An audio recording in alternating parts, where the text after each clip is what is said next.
કાગડા ભાઈ મજા આવી ગઈ, મજા આવો બાકી મજા આવી ગઈ. કાગડા ભાઈ તમે તમારી પકોડી જે બનાવો છો ને, ઓહો મજા આવી ગઈ. કાગડા ભાઈ મજા આવી ગઈ. આવી પકોડી તો આખા જંગલમાં કોઈ જ નથી બનાવતું. હા હો પોપટભાઈ, તમારી વાત સાચી છે. કાગડાભાઈની પાણીપુરીનો સ્વાદ અલગ છે. અરે પોપટભાઈ, આ તો બધો કાગડાભાઈના મસાલાનો જાદુ છે, મસાલાનો. હા હો મીનુ માસી, આપણે જ્યારે આ બાજુથી નીકળીએ છીએ ને ત્યારે કાગડાભાઈની જો લારી પણ દેખાઈ જાય ને તો પણ આપણા મોઢામાં તો પાણી આવી જાય છે. અને પછી તમે વિચારો કે આપણે જ્યારે તેમની પકોડી ખાઈએ ત્યારે આપણી હાલત શું થાય. બસ એ જ વાત છે અહીંયા. સાચું કહ્યું મિત્રો, આ મસાલો અમે બહુ જ મહેનતથી ઘરે બનાવીએ છીએ, એટલે જ તમને આ પાણીપુરીનો સ્વાદ અદ્ભુત લાગે છે. અને તમને આ મસાલો ગમે છે એટલા માટે જ આ ખાસ મસાલો તમારા માટે જ બનાવીએ છીએ. કાગડાભાઈ, તમારી વાત સાચી છે, કેમ કે તમે જે મસાલો બનાવી રહ્યા છો તેવો મસાલો ચકલીબેન બનાવતા નથી. કેમ કે હું કાલે ચકલીબેનના ત્યાં પકોડી ખાવા ગઈ હતી, ત્યારે તો મને તેમનો સ્વાદ એટલો બધો સારો ન લાગ્યો. ખબર નહીં કેમ, કદાચ એ મસાલામાં જ ખામી હશે, એટલા માટે મને તો તે મસાલો સારો ન લાગ્યો અને પકોડી પણ સારી ન લાગી, એટલા માટે હું અહીંયા આવી ગઈ. કાગડાએ તો જંગલમાં પાણીપુરીની લારી કરી હતી અને બધા જ પક્ષીઓ તો કાગડાના મસાલાની વાહ વાહ કરી રહ્યા હતા. અને કાગડાનું માનવું એવું હતું કે તે જે મસાલો બનાવી રહ્યો છે પાણીપુરીનો, તે જાતે જ ઘરે બનાવે છે અને તેના કારણે તેની પાણીપુરી પણ બહુ જ ચટાકેદાર લાગે છે. અને આ બાજુ જે ચકલી બહેન પણ પાણીપુરીની લારી કરી હતી, પણ ત્યાં એટલા બધા પક્ષીઓ જતા ન હતા. આમ કાગડો તો સાંજના સમયે પોતાના ઘરે જાય છે અને કાગડીને બધી વાત કરે છે, કેમ કે આજે તો ઘણો બધો નફો થયો હતો. અરે કાગડી, સાંભળે છે ને, આપણી પાણીપુરી તો આખા જંગલમાં પ્રખ્યાત થઈ ગઈ છે હો. અને આપણા અદ્ભુત મસાલાની વાતો તો દૂર દૂરના જંગલો સુધી ફેલાઈ ગઈ છે. મને પાક્કું લાગી રહ્યું છે કે જો આ રીતે ચાલતું રહ્યું ને તો જોત જોતામાં બહુ જ ટૂંકા સમયમાં આપણે જંગલના સૌથી અમીર પક્ષીઓ બની જઈશું. અરે પહેલા ખુલ્લે આંખે સપના જોવાનું બંધ કર અને ખાવાનું પડ્યું છે તે ચૂપચાપ ખાઈ લે, નહીં તો બધું જ ખાવાનું બહાર ફેંકી દઈશ, સમજો ને. આવ્યો મોટો અમીર પક્ષી બનવા વાળો, અને એ મસાલામાં વળી શું છે? મસાલો કરી રહ્યો છે. મસાલો તું બજારમાંથી લઈને આવે છે અને પાણીપુરીના પાણીમાં નાખે છે ને. પાણીપુરીની લારી લઈને નીકળી જાય છે, એમાં શું વળી નવાઈની વાત છે? કાગડીએ તો કાગડાની બોલતી જ બંધ કરી નાખી અને ત્યારે તો કાગડો એકદમ ચૂપચાપ કોઈ પણ દલીલ કર્યા વિના જમીને સૂઈ ગયો. બીજી બાજુ જ્યારે આખું જંગલ ઘસઘસાટ ઊંઘી રહ્યું હતું ત્યારે ચકલીબેનના ઘરમાં તો મોડી રાત સુધી લાઇટ ચાલુ હતી. તેઓ સંપૂર્ણ સમર્પણ ભાવથી પોતાના પાણીપુરીના ધંધા માટે અથાગ મહેનત કરી રહ્યા હતા. નવા સ્વાદો અજમાવી રહ્યા હતા, ગ્રાહકોને આકર્ષવા નવી યુક્તિઓ વિચારી રહ્યા હતા અને પોતાના સપનાને સાકાર કરવા એક પણ ક્ષણ વેડફવા તૈયાર નહોતા. અરે મમ્મી, કેટલી બધી રાત થઈ ગઈ છે, હવે તારે ઊંઘવાનું નથી? ચાલ મમ્મી, સૂઈ જા. તું દિવસે પણ કેટલી મહેનત કરે છે અને રાતે પણ અત્યારે મહેનત કરી રહી છે. અરે બેટા, મહેનત તો કરવી જ પડે ને. જ્યાં સુધી મહેનત નહીં કરીએ ત્યાં સુધી તેનું ફળ મળશે જ નહીં. હાથ ઉપર હાથ ધરીને ન બેસી રહેવાય બેટા, કંઈક તો કરવું જ પડે. અરે મમ્મી, તું કેટલી બધી મહેનત કરે છે, પણ મને એ નથી ખબર પડતી મમ્મી કે તું રોજ મસાલો બનાવે છે અને રાત્રે ઘરે પાછી આવીને એ બધો જ મસાલો ફેંકી દે છે. એવું કેમ કરે છે? તે જે મસાલો આજે બનાવ્યો હોય તે 3-4 દિવસ ચાલે તો ના ચાલે? અરે બેટા જુઓ, આપણે સારો ધંધો કરવો હોય ને તો વફાદાર રહેવું પડે, અને એટલા જ માટે હું આ મહેનત કરી રહી છું. જ્યાં સુધી આપણા ધંધાની કિંમત આપણે નહીં સમજીએ ત્યાં સુધી બીજા પક્ષીઓને પણ આ ધંધાની કિંમત નહીં સમજાય. સમજાયું ને? એટલા માટે આપણા ધંધા સાથે આપણે વફાદાર રહેવું પડે. એટલા માટે આપણે જે પણ મસાલો છે તે રોજ બદલવો પડે, અને ત્યાંથી જ તો આપણા ગ્રાહકો તંદુરસ્ત રહે તેનું આપણે ધ્યાન રાખવું પડે. એટલા માટે આ બધી મહેનત કરવી પડે બેટા. અરે મમ્મી, વાત તો સાચી જ હો, કેમ કે જ્યાં સુધી આપણા ગ્રાહકો છે ત્યાં સુધી આપણો આ ધંધો છે. બાકી તો જો આપણા ધંધામાં આપણા ગ્રાહકો નહીં આવે તો પછી આપણો ધંધો જ કેવી રીતે થશે? ખૂબ જ સરસ બેટા, તને ખબર પડી ગઈ. મારા બંને બચ્ચા તો ખૂબ જ હોશિયાર છે.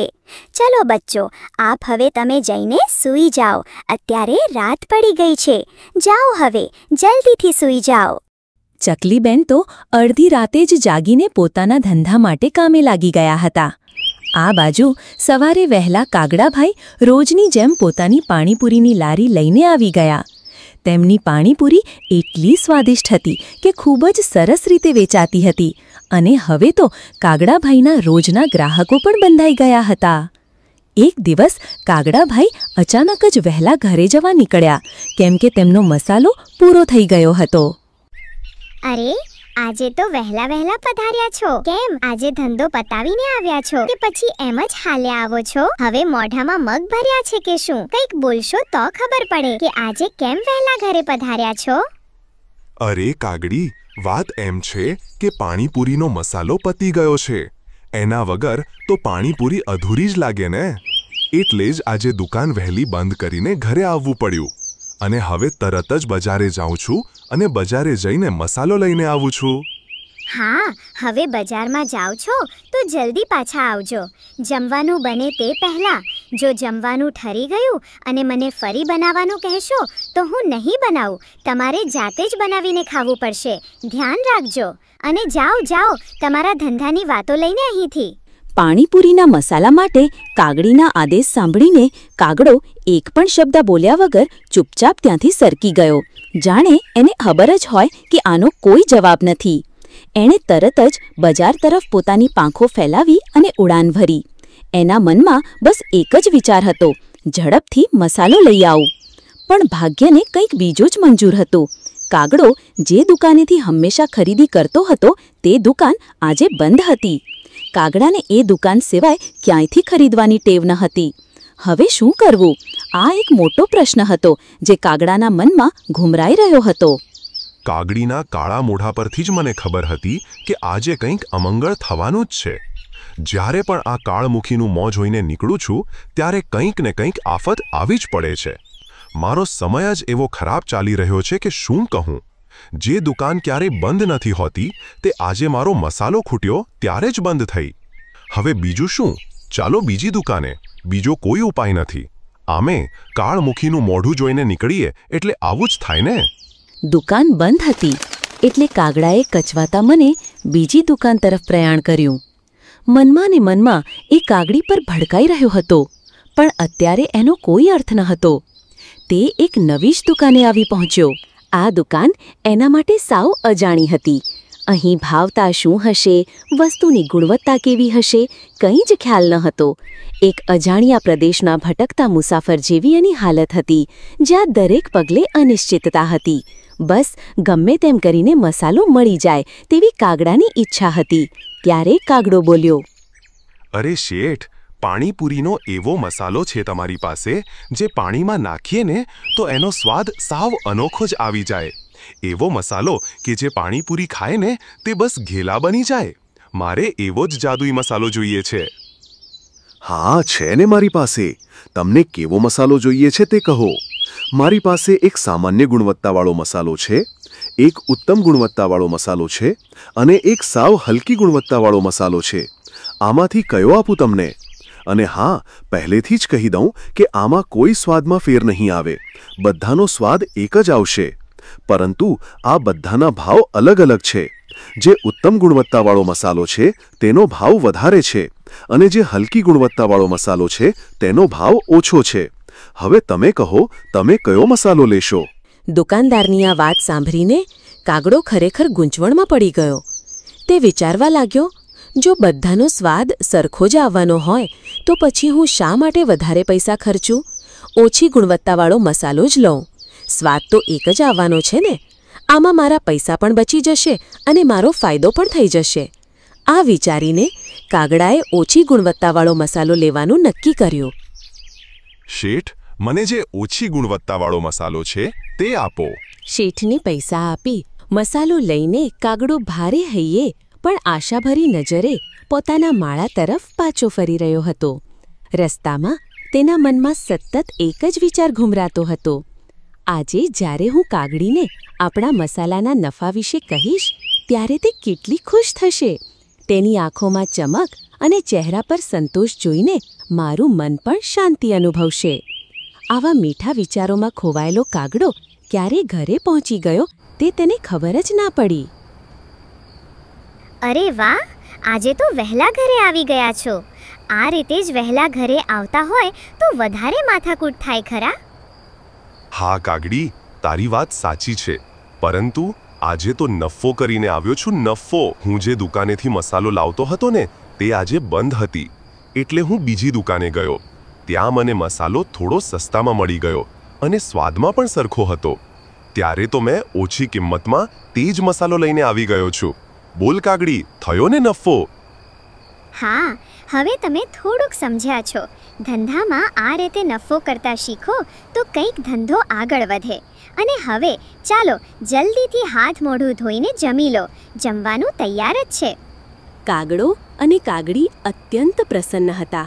તેમની ખુશીનું કારણ એ હતું કે કાગડાએ લાવેલો નવો મસાલો તેમની પાણીપુરીનો સ્વાદ અનેક ગણો વધારી દેશે એવું તેમને લાગતું હતું. બીજી સવારે વહેલી પરોઢીએ કાગડે તો નવો મસાલો નાખીને બધા જ પક્ષીઓને પાણીપુરી આપી અને બધા જ પક્ષીઓએ એ તો પાણીપુરી ખાધી. કાગડાભાઈ, આજે તો પાણીપુરીનો સ્વાદ જ કંઈક અલગ છે. મોંમાં મૂકતા જાણે જીભ પર નૃત્ય કરવા માંડે છે. દરેક કોળીઓ એક નવા જ આનંદનો અનુભવ કરાવે છે. આજે તો બસ પાણીપુરી જ ખાધે રાખવાનું મન થાય છે.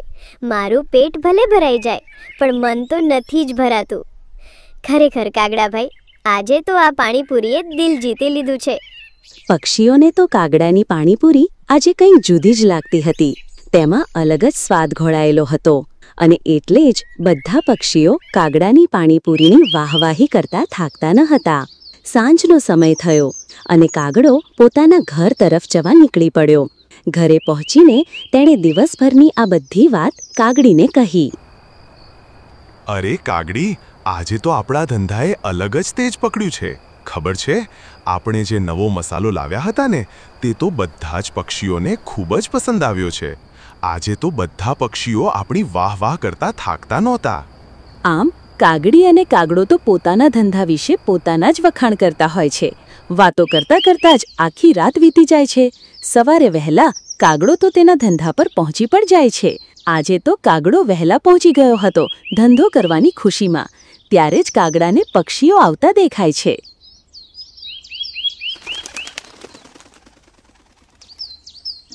અરે કાગડા, શું નાખીને આપ્યું હતું તે ખબર કંઈ પડે છે? આખી રાત મને મારા પેટમાં દુખ્યું. કંઈક સારું નાખ, શરમ નથી આવતી? કંઈક અવળું સવળું નાખીને અમને આવી પાણીપુરી આપી દીધી. અરે, તને તો પેટમાં દુખ્યું છે, મને તો આખી રાત ઉલટીઓ થઈ છે અને આજે તો હું ડૉક્ટર પાસે દવા લઈને આવી છું. જ્યારે ડૉક્ટર પાસે ગઈ ત્યારે ડૉક્ટર સાહેબે પણ મને કહ્યું કે તમે જે પાણીપુરી ખાધી હતી તેના કારણે જ આ તમને થયું છે. માંડ માંડ બચી છું, માંડ માંડ. દોસ્તો, આ કાગડા ઉપર ભરોસો ના કરાય અને આવી પાણીપુરી ના વેચવા દેવાય. આની પાણીપુરીની લારી તોડી નાખો, કાગડાને ખબર પડે. અને જો કાગડો જો વચ્ચે પડે તો કાગડાને પણ 2 પાંખો કાપીને કાગડી પાસે પહોંચાડી નાખીશું. ચાલો દોસ્તો, તૂટી પડો કાગડાની લારી પર. મીનુ માસીનું આટલું કહેતા જ બધા પક્ષીઓ તો કાગડાની લારી ઉપર તૂટી પડ્યા. તેઓ તોડફોડ કરવા લાગ્યા. પક્ષીઓ તો કાગડા ઉપર પણ તૂટી પડ્યા. કાગડાએ પોતાનો જીવ બચાવવાનું નક્કી કર્યું. એટલામાં તો કાગડો દૂમ દબાવીને ત્યાંથી ભાગી ગયો. કાગડો મનમાં વિચારતો હતો કે મારો જીવ તો બચી ગયો, લારી તો બીજી આવી જ જશે. આ બાજુ તો કાગડાની પાણીપુરીની લારીના ભૂક્કા બોલાવી નાખ્યા હતા. હવે તો માત્ર જંગલમાં એક જ પાણીપુરીની લારી હતી અને તે હતી ચકલીબેનની. હવે તો ચકલીબેનની લારીએ ભીડ જોવા મળતી હતી અને કહેવાય છે ને કે જ્યારે મહેનત કરીએ છીએ ને ત્યારે તેનું ફળ તો ભગવાન આપે છે. બસ આ એ જ હતું. ચકલીબેનના ત્યાં તો હવે ભીડ જામી રહેતી અને ચકલીબેનની પાણીપુરી તો હવે આખા જંગલમાં પ્રખ્યાત થઈ અને ત્યારબાદ તો ચકલીબેનનું જીવન સુખ શાંતિથી ચાલવા લાગ્યું. મિત્રો, જો તમને અમારી વાર્તા પસંદ આવી હોય તો વિડીયોને લાઇક અને ચેનલને સબસ્ક્રાઇબ કરવાનું ના ભૂલતા.